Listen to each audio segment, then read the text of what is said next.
Well, let me welcome all of you who are joining us today in the Middle East Policy Forum. Um, Always like to thank our benefactor, ExxonMobil, for the very generous support that they give to the Elliott School and specifically to the Middle East Policy Forum that enables us to have our programs. And we're going to have a format today where the ambassador and I will have a chat with each other for about the first half hour.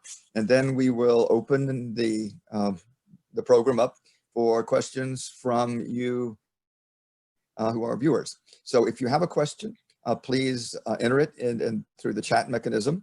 And we will look through those questions and take as many as we possibly can before our program concludes at 1 o'clock.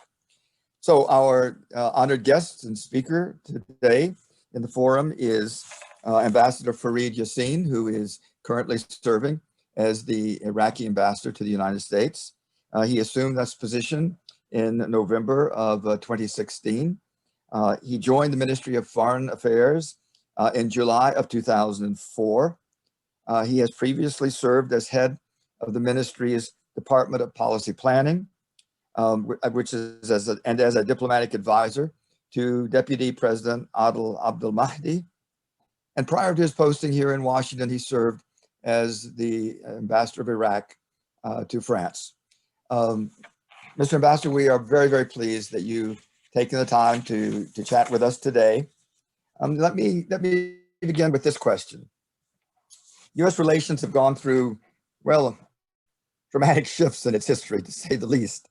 And all that history just really brings us to the present. How would you describe U.S.-Iraqi relations today? Well, first of all, thank you for inviting me, and thank you for this honor and this privilege, and thank you for asking such easy questions. Oh, they get tougher. No. Look, we've been through thick and thin, and one of the things that I'd like to remind people when talking about Iraq's relationships and to the United States and the policy that the United States follows with regard to Iraq is that the operative word is reality. Reality prevails. We've had shifts in the United States policy over the last 2, 3, 4 decades, which were dictated by reality. And the reality is now that Iraq is a key country of 360-degree strategic relevance. The stability and the well-being of Iraq will have an impact on all the neighboring countries, including some countries that are key allies of the United States.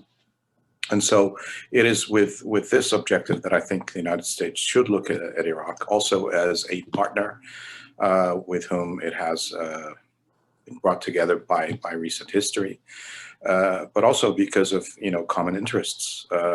There is nothing that unifies people more than a common enemy. And we both well,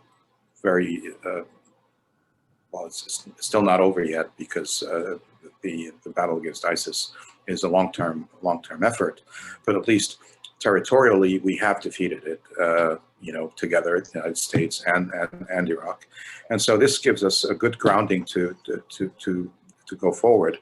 From an Iraqi perspective, we would like the United States to be as active in the reconstruction of Iraq as it was active in helping us defeat ISIS.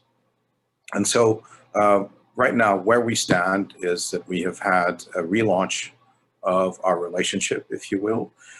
We are tied together through a number of formal documents, the most relevant of which is the so-called Strategic Framework Agreement, which is a multi-pronged, multifaceted framework, in fact, sort of an umbrella under which you can have a number of activities.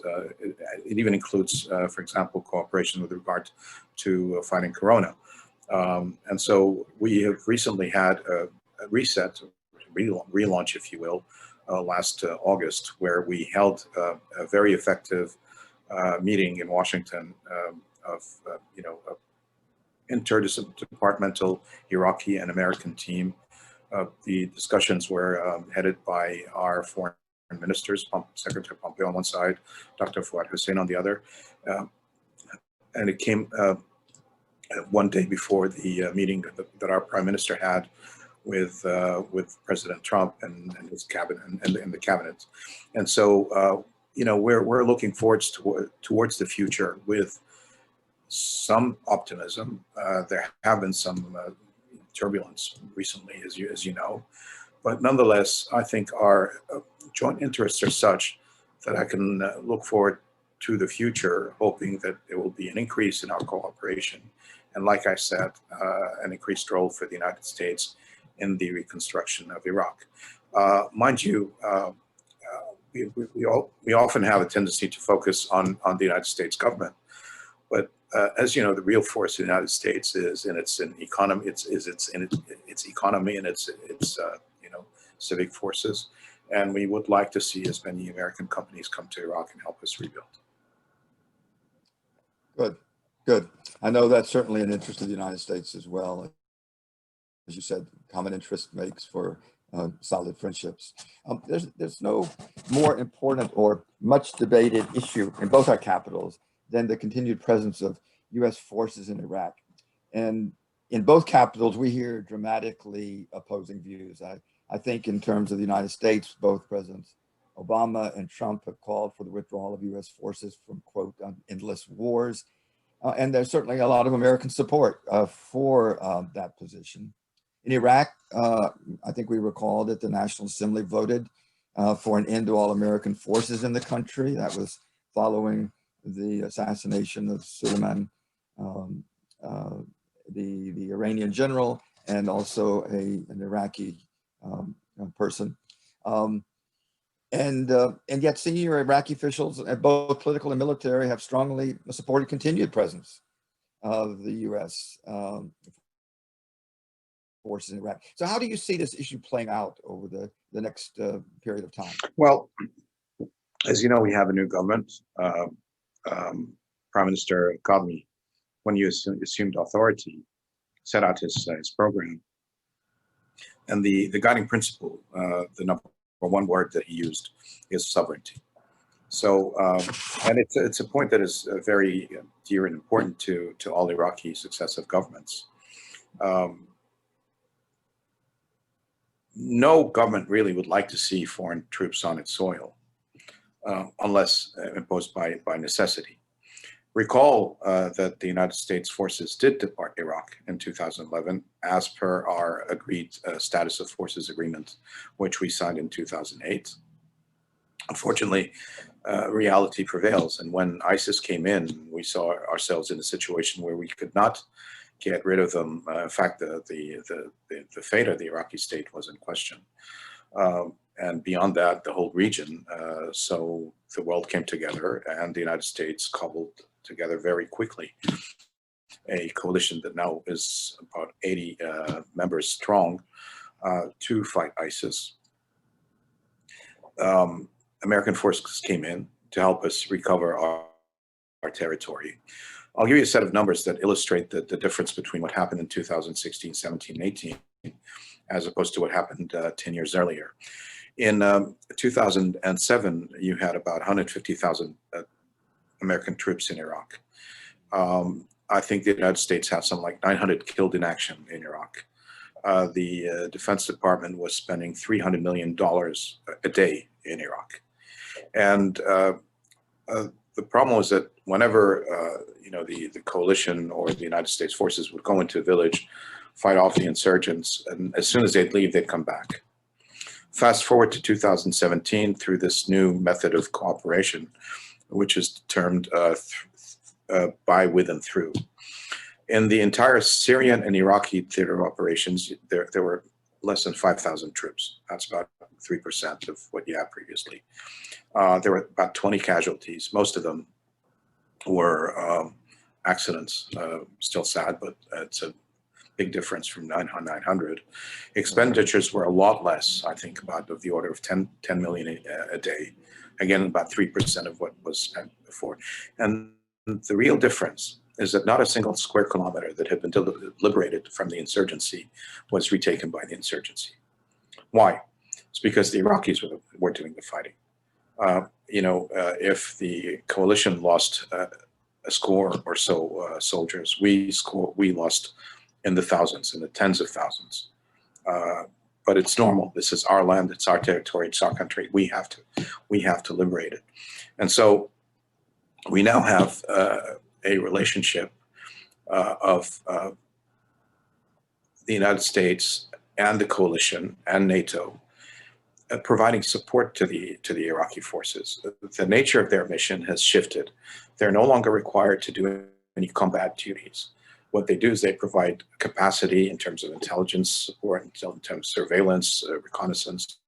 These are things that we are actually working on trying to acquire by ourselves. So in terms of the presence of the United States troops in Iraq, I know that both political parties have called for a reduction of foreign troops and having them, return home. That's, but the point is that their missions and their requirements are changing. I recall a statement by General McMaster when in discussion with our Prime Minister at the time, Hyder Abadi. He said, we shouldn't be really talking about numbers or milestones. We should be talking about tasks and results. And these tasks and results are such that it is a qualitative support, kind of support that we require, not really numbers, precisely because the fighting is being done by the Iraqi forces.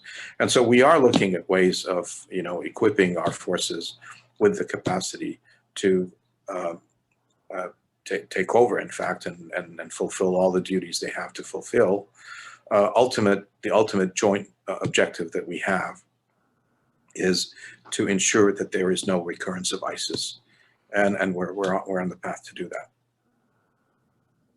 Yeah, very, very importantly too, and I appreciate your comments on the size of the effort on the part of the Iraqis, as you said, in defending and trying to bring stability to their own country.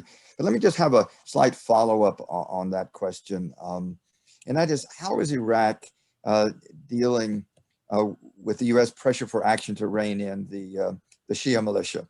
And as you know, there was in fact a threat, or at least a statement by our Secretary of State that he was prepared to close the American embassy in Baghdad. Did that come as a surprise to you and your government? And I guess really more the question is, so how is the government going to deal with these militia? Well, talk about a surprise. It was a big surprise. Closing the American embassy in Baghdad would be a huge signal, and not one that we want. We want increased engagement. For example, we're fully engaged in the efforts that aim towards achieving energy independence through avoiding flaring of our own gas. At this point, Iraq is one of the leaders in polluting the atmosphere with flared gas. It makes no economic sense. It makes no environmental sense. It makes no health sense, if you will. And so there are all these projects ongoing that benefit from having a U.S. Political civilian presence in Iraq. And I'm speaking here from an Iraqi perspective and Iraqi interests. So this is not something we would like to see. I do understand that the U.S. authorities were concerned about the safety of their diplomats, and that's absolutely understandable. And I want to assure them that the Iraqi government takes its duties under the Vienna Convention very, very seriously. In fact, there have been serious steps taken to ensure the safety of the so-called international zone. There have been deployment of troops. There has been changes in leadership to tighten things up, if you will. And so I think this storm has in a way passed. More generally, I think the issue that the United States is concerned with is that you have certain elements of Iraq's formal armed forces that came about that were cobbled together very quickly, right in the aftermath of the invasion by ISIS, out of pure necessity that involved a number of people who had sympathies with Iran. Now, I have to emphasize, these people are Iraqis, though they may have, sympathies that are Eastern rather than Western. But here, the situation is very much, in my mind, similar to that of European countries in the wake of the Second World War. Most of the countries in Europe were liberated with the help of the United States, yet very often within the national resistance movements of these countries, you have political parties that were leaning leftward, communists or socialists, who were nationals, but then who were very much involved in the fight to liberate their countries. But they're part of the political spectrum now. Some of these parties that you're referring to, in fact, do have a presence in Parliament, and so this is an issue that has to be dealt with very carefully, not only politically. Politically as well as administratively, if you will, and we are doing that. All of this is part of the fact that we are in a I want to call ourselves a post-conflict country. Unfortunately, conflict is still taking place. We still have remnants of ISIS in sparsely populated areas. We have sleeper cells. So vigilance on the part of the government is still needed, and these very same forces that you referred to are still active in keeping guard against ISIS. So it's a process. It will happen. It all leads to the Iraqi government asserting its sovereignty, and a government and a state cannot assert its sovereignty on its territory unless it has a complete monopoly of power. So this is the goal, and it's going to happen. Oh, that's good to hear, because I know that you're quite right in referring to the fact that many of our officials in the government, but I think many of us who are no longer in government do understand the sovereignty question. No question about that. And I would even add that we understand the pride of the Iraqi people for their own country, whether they're from Sunni background, Shia background, or whatever. That's been very much part of Iraq's history, but there is a lot of concern about the kind of influence that Iran tries and is successful often in putting pressure on the government and in this particular area. But I appreciate your comment on that, the appreciation that the government does in fact need to be the sole source or the primary source of power, I would say, and that's good. Let me turn a little bit to the economic front. That's another very daunting challenge for the government.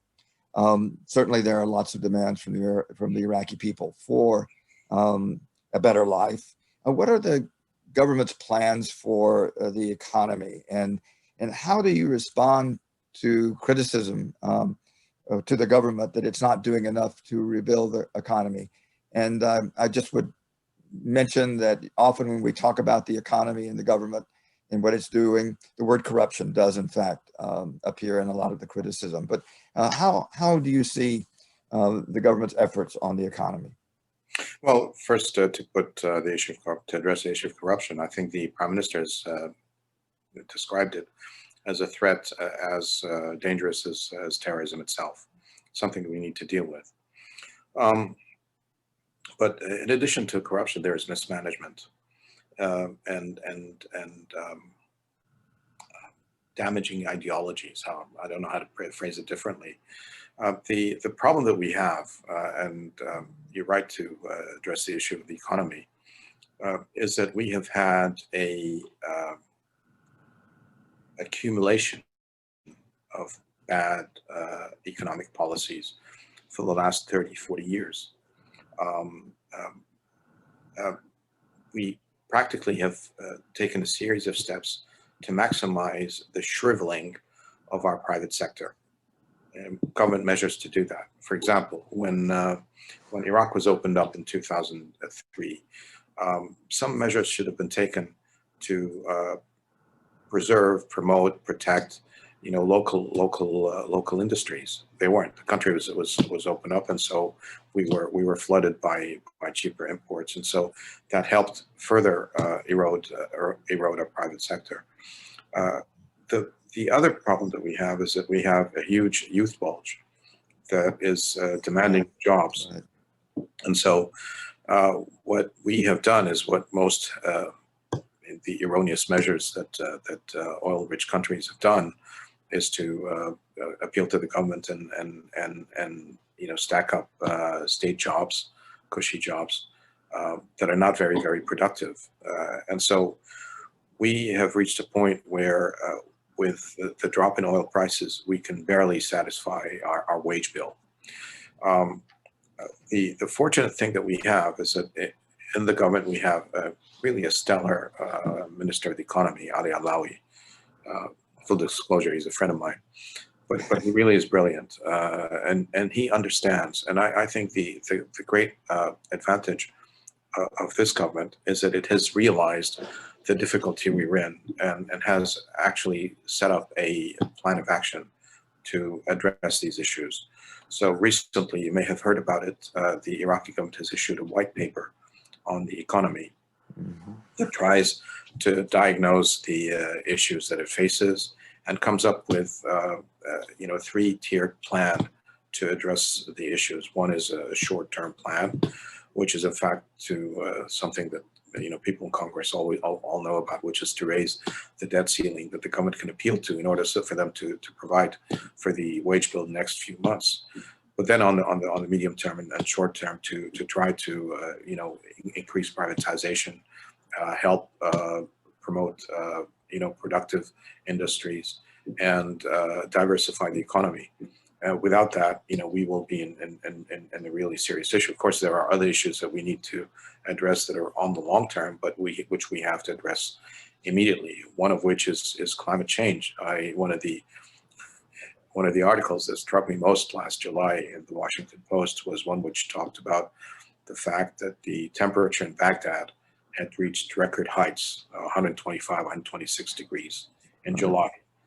Unheard of, So these are, I'm not trying to belittle the problems, but they're really serious. We'll need the help of all our friends and allies and neighbors to address them.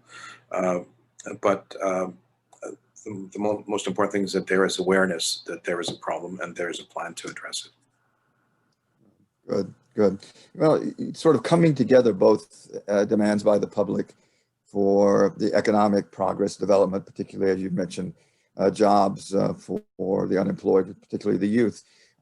This is about the anniversary, isn't it, of the street demonstrations? Yes.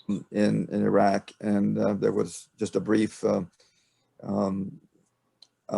return to the streets here just recently, but they were for both economic salvation, if I put it, improvement, but also political reform. So how do you see reform going forward for the system?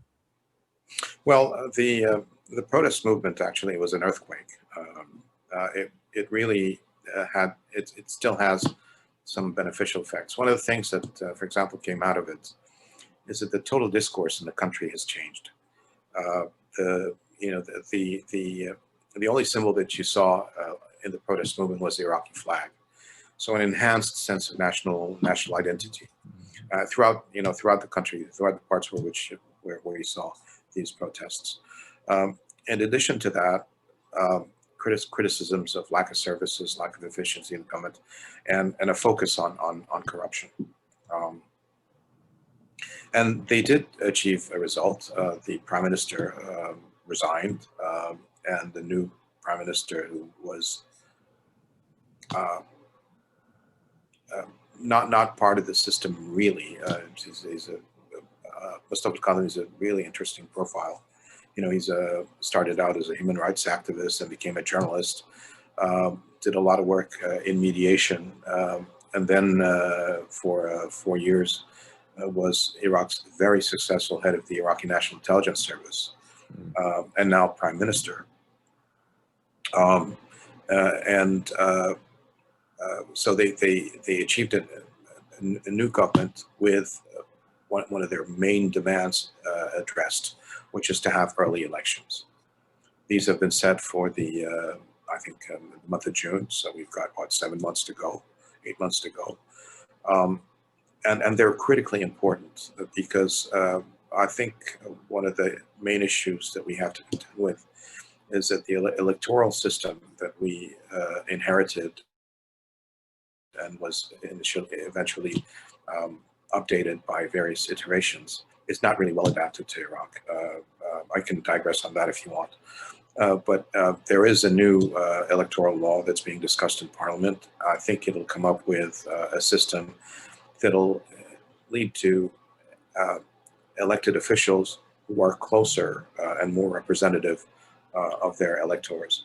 And so the challenge that we have right now is to conduct these elections, but at the same time, to try to mobilize the protest movement and the national sentiment that you find all across the country into political movements that can compete, with these through these elections and come up with governing coalitions that will be able to address the demands and the desires of the people.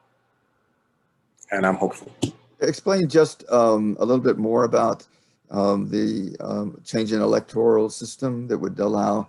So this is one of the things that the United Nations actually imposed on us. They put in an electoral system that was basically lists, proportional representation, okay, right.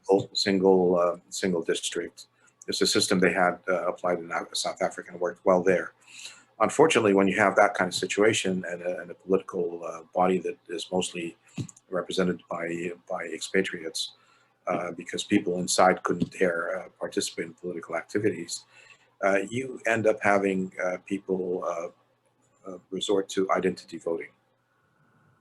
And if you remember, in 2004, 2005, there was an insurgency taking place in parts of the country that had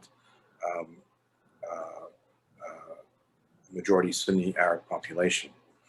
The result of such a system, if you have identity voting, is that your presence in parliament depends on your participation in the elections.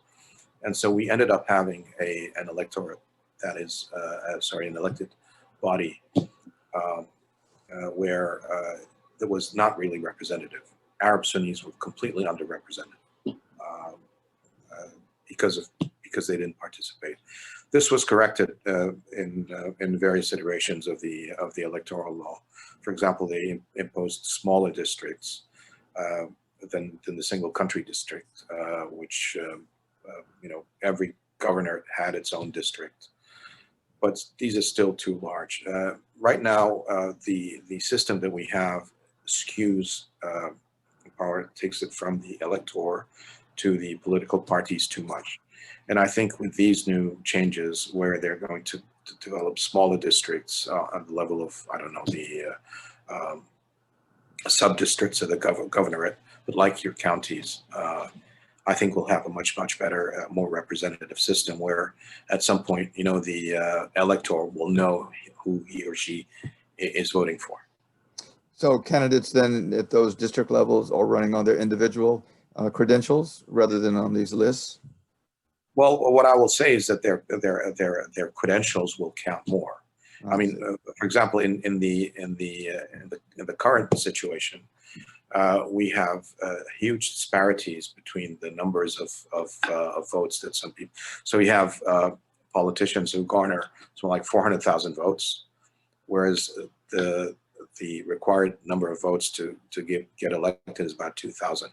So they end up giving, or saying the people who will make it to parliament will owe the fact that they've been elected not to the people who voted for them, but rather to the people who voted for this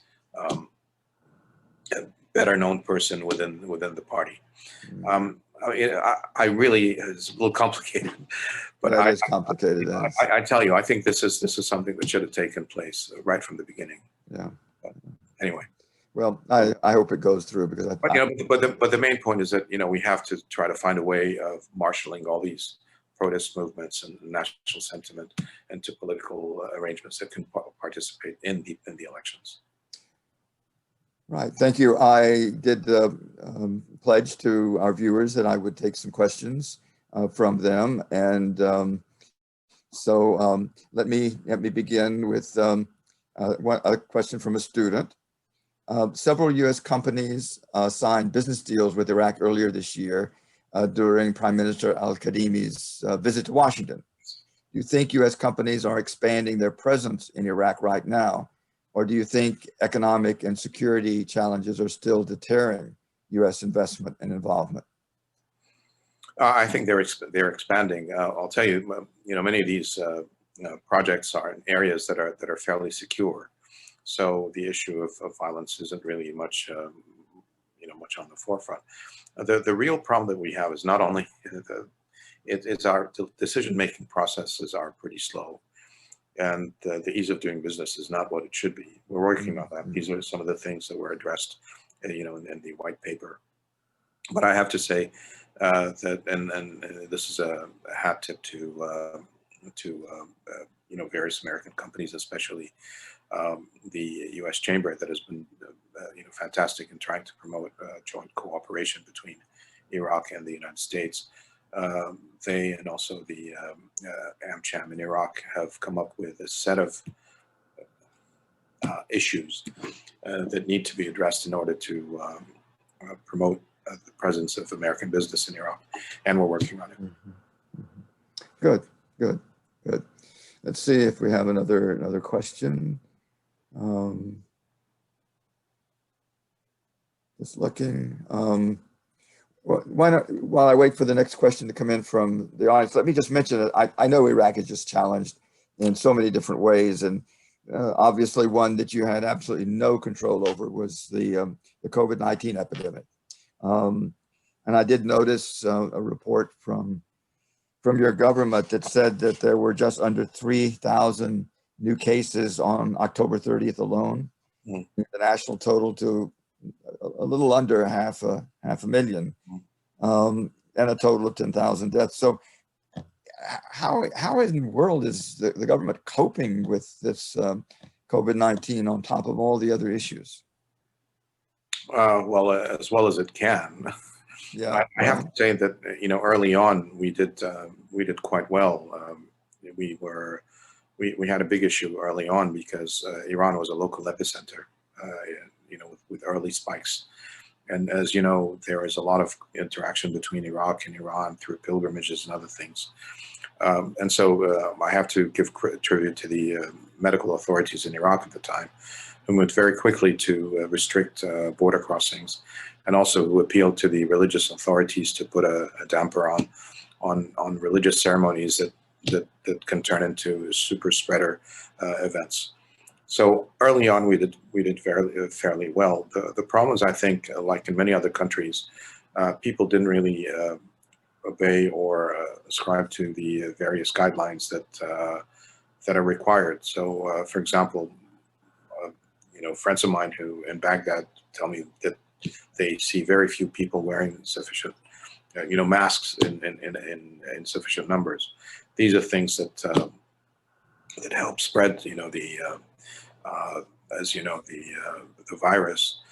Add to it the fact that the situation in Iraq is that we have multi-generational households, and so with large numbers of people, I think the average people in household in Iraq is higher than the one that, for example, you'd have here in the United States.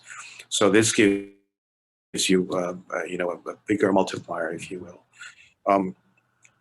You mentioned the number 3,000. Actually, this has been an improvement. It had peaked to about 4,000 a day, I think, a couple of weeks ago. So they're working on bringing it down. The real complaint that we have is that our health sector, which used to be one of the best in the area, is a shadow of its former self. And we're trying to rebuild it. We're trying to rebuild it by appealing to WHO and other organizations, and also, I must say with some pride, to the Iraqi medical community overseas. I mean, if any of my friends fall sick, I know how to help them, because I know medical Iraqi doctors in any field of specialty anywhere in the United States that can help you. God forbid, should I say? But we're appealing to them Also, the is now a full-fledged partner of the COVAX initiative, that is this international effort to try to develop vaccines and to distribute them as quickly as possible. In this, I think we stand a good chance, because we do have a national pharmaceutical industry. Maybe not to rival, Pfizer or Genentech, but we can hold our own. I have another question coming in from a viewer. I'll read it as submitted. Going forward, what American-Iraqi private sector partnerships will be the most important for economic development in Iraq and hopefully promote national unity against ISIS and the Iranian challenges? Well, easy question. Anything that will bring value-adding jobs in Iraq. And so I can mention two sectors where I'd really love to see American involvement. One is agriculture. Of course, we've got, the hydrocarbon sector. That's but the problem with oil and gas is that they are sectors that do not generate large numbers of jobs. Right. Unfortunately. Yeah. But agriculture does. Agribusiness is a great employer of people. I would love to see companies that do that businesses in the United States come to Iraq. We have a number of things that I think you will find very appealing and tasteful, and that might even work and sell in an American market. The other sector that I would mention is manufacturing. For example, we have had a number of construction chains that we've had to close that I'd love to see transformed into assembly lines, for GE or Ford or any American company that, The other area where I think we could benefit from experience in the United States is that, Iraq has been in something of a lockbox for about 30, 40 years. We're behind the times. And so one way of bringing us up to speed is to adopt standards, building codes, things like that, Yes. that American companies can provide for us, especially coming from areas where we have sort of a similar climates. For example, Texan companies, Arizonan companies, you'd be welcome. You'd feel at home.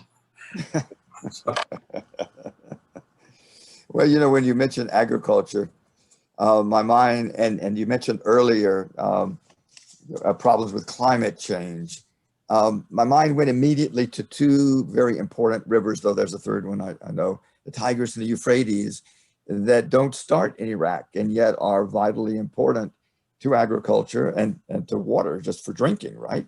And yet the headwaters of those are in Turkey and flow through one of them at least, Syria, with all of the damming going to the north.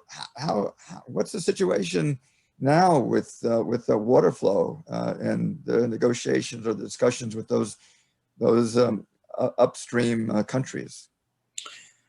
Oh boy. So that I think and climate change are the two critical issues for the future of Iraq. This is a do or die subject. We have suffered from building of dams. It's not, by the way, this is not only an Iraqi problem. I mean, look at Egypt and nope, exactly right. Yep. or Colorado and California, for that matter. Even so. Thank God you have a Supreme Court, all these. But what I'm saying is that we have suffered. Unfortunately, damming has been carried out in a way that is not very intelligent. So, for example, some countries have started building agricultural dams where water is retained in large lakes for use for agricultural purposes, but a lot of it gets evaporated, so you lose it. I think this is something where we need to get together. Maybe one way of resolving this issue is to set up, regional authorities. One example I could mention is the Mekong Delta Authority that brings together a number of countries, in Southeast Asia to look at the joint common, if you will. But in the end, I think we will have to find a solution, because like I said, this is a do or die issue for us. Yeah. I have another question from a viewer. The person says, I am currently implementing a media literacy project in northern Iraq with a development organization. Thank you. In regards to the upcoming elections in June, what is the Iraqi government doing to stop the spread of fake news and propaganda in Iraq? If any government, when you have this solution, would you tell us, and maybe we can look, if any country knows how to do that, please tell us. Because I think we need to find a way of regulating, social media. This is a serious issue. I mean, social media, before being used, to promote fake news for elections, was used by ISIS as a recruitment and global propaganda tool. Something has to be done about this. I don't know how it is. Maybe the one suggestion, I haven't actually heard anybody mention it, but I'll put it on the table. Maybe a Tobin-like tax on social media companies, which they'll be forced to use to police. Maybe not a good word, but to vet what is being published on their networks. It's a big issue. We do have actually in Parliament a law in process that addresses some of these issues, but I haven't read it, so I can't go beyond what I'm telling you right now. But it is an issue. It is an issue globally, no question about it. And for any of our, I mean, I can tell you. I mean, me and some friends, we've been targeted, completely egregious attacks that gave a fake version of the news. What can I say? No. So another question, looking at the protests that we mentioned earlier, said, how will the Iraqi government ensure accountability for the protesters killed over the past year? And how will it deter additional attacks and intimidation from taking place? Look, there is a commitment to do that. The Prime Minister is entirely committed to it. The government is entirely committed to it. But this is an issue that has implications. In many ways, similarly to corruption. But I can assure you that there is a political will to address it, and we will. Do you know what are some of the ideas on how to deal with that question of accountability? Well, accountability is a bigger issue in Iraq because of our recent history. One of the things we missed out on was to come up with a National Truth and Reconciliation Commission, for example, after 2003. There is some effort towards that with the help of the United Nations with regard to the targeting of minorities, especially the Yazidis, by ISIS. And of course, the quelling of the protests, which led to, I think, tens of thousands of wounded and at least 500 killed, is a blot. I mean, we are a democratic. We do have democratic governance. That something should happen in a purebred dictatorship might be less shocking. But I have to tell you, it perturbed me no end. But you find that I'm hesitant on this issue. It's because it's something I really feel strongly about. I'm pretty confident that the proper legal steps will be taken. Right. Good. We're another sort of in the area of humanitarian concerns. The fighting over the last 15 years, displaced hundreds of thousands of Iraqis from their towns and villages where they lived before. I think many are still displaced, aren't they? And I just wondered, what's the government doing to try to enable these people to go back to their homesteads or back to where they were prior to all this trouble? Well, returning, helping refugees return to their ancestral home is not an easy thing. No. I mean, this is one of the reasons why you see these refugee camps all over the world and acquire a certain sense of permanence, not only in Iraq, but elsewhere. I think we had up to about 5.6 million displaced people in Iraq. It's a huge number. That's, a significant portion of the population. Many have gone home. I think at this point, there are about slightly over 500,000 still in refugee camps, with maybe 900,000 to 1 million staying with relatives. Thank God for these, informal family networks, tribal networks that can help, supplement the resources of the government. Program by the government to. So if you recall, 2 years ago we had a conference in Kuwait that was geared towards the helping the reconstruction of Iraq and the return of the displaced people. Many countries pledged the resources. I think we came up with a total of 30 billion, but it all lies in the implementation. If I were to tell you what have we done so far, a lot has been achieved, not enough in my opinion. For example, if you go to Mosul, you'll find that it's really still a tale of two cities. One side of the town is thriving and rebuilt, and the other is still a war zone.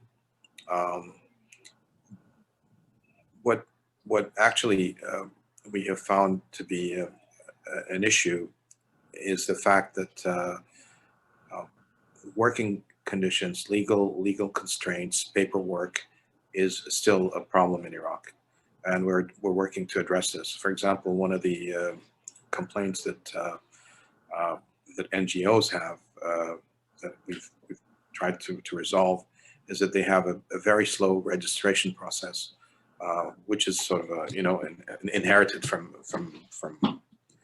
40 years ago. I think we need to do more on that. More to be done. I mean, we're doing, I think, quite a bit, but more needs to be done. For example, here it helps to focus on one community. Take the Yazidis, who were the community that was the most targeted by ISIS. Right. Right. There are efforts to help them go back to their ancestral homes. And certain countries have even pledged support to build facilities, hospitals. But the point is, people won't return home unless you provide security and you provide jobs. And how to do that at the same time is kind of difficult. At the same time, sometimes people find it comfortable to stay where they are. And so the Iraqi government has recently taken a decision that some see as controversial, but I think it can be argued, which is to close some of these refugee camps, precisely in order to prompt people to go back to their homes. It is complex, and almost all of the issues that we've discussed today are so intertwined, interrelated. Yes. That trying to deal with one of them is impossible without dealing with the others that we talked about. As you said, stability is important to get people to go back, and to get people to go back, you need economic development and jobs, and to get jobs. And if I may, the same issues that I complained about as having impeded the development of our economy, and that are addressed in the white paper, are the very same ones that have hindered the pace of reconstruction in these countries, in these parts of the country. So, like I said, it has to approach everything, globally. Right. Well, Well, as we started to say at the very beginning, I know that there are many of us in the United States, and that's people, and I think both political parties, honestly, who do understand that there is an obligation. Maybe that's not quite the right word, but I'll use it anyway. That given the U.S. Actions in Iraq a decade and a half ago, there is some responsibility for us to stay engaged. I know that on the security side, there's certainly a willingness on the part of our military establishment to maintain the sufficient numbers of units, appropriate units, I should say, to continue the training effort and to be engaged. And I hope that the politics in both of our countries support that. Frankly, that's a personal view of mine. I think that's really, really important. So speaking about that, Mr. Ambassador, tomorrow is our election day, right? Yes, indeed. And while I won't put a diplomat on the spot because I've been a diplomat before, and I know you don't answer questions about elections in the country where you're representative, but I have this one for you. So it doesn't really matter who wins tomorrow. Iraq is going to be important to us and to whoever is the elected president. So let me ask you this question. What would you like the next administration to understand about Iraq today? What are the messages that you would want to try to get across to the new administration? I'll go out on a limb here, okay? So Right. this is maybe part of my own background. I was the only Iraqi president at Kyoto. Okay, I used to work for the Climate Change Secretariat. It's a real issue for me.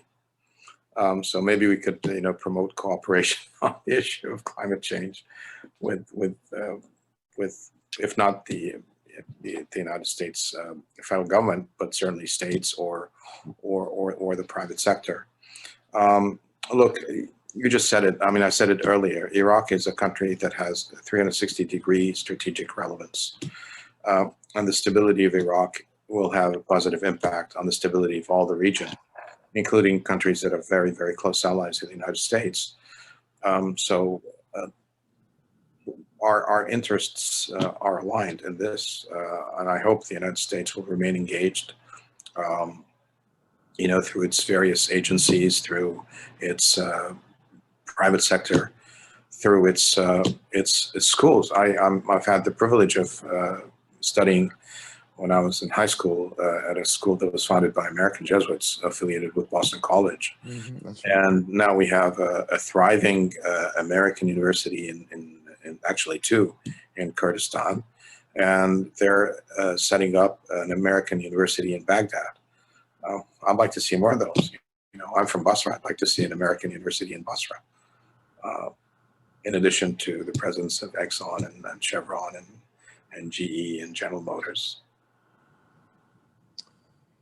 Good. Well, we certainly, those of us who have been engaged with our policies in the Middle East and specifically with Iraq, certainly wish the very best for Iraq as your country really tries to deal with all the challenges that it faces. And a realization that many of those come from outside the country, but also when you talk about an epidemic or transnational, they're not related to one. So, Mr. Ambassador, I want to thank you very, very much for giving us this time to chat and to have you respond to some of the questions that we got from our audience.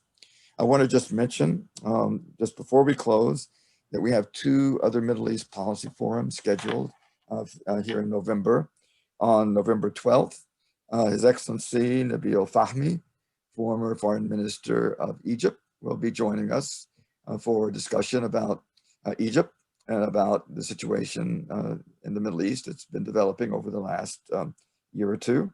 And then on November 23rd, former Deputy Secretary of State William Burns, who was also our Assistant Secretary for NEA, Near East, Middle East, will be with us for, a chat session on how he sees the region.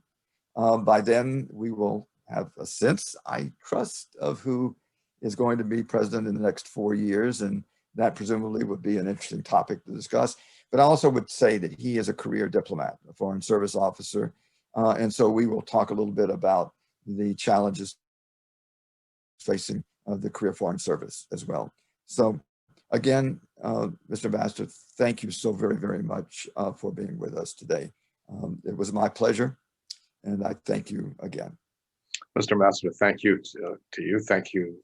I want to thank the audience for their interest and their questions, and I hope to see you soon. And I the same. Let's get. Actually, what I'm looking really forward to is us getting together beyond this this pandemic. Don't we all? Absolutely right. You're absolutely right. And I'm sure that's a view shared by all of our viewers today.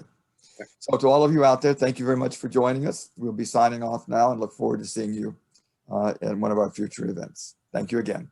Thank you, sir. Bye-bye.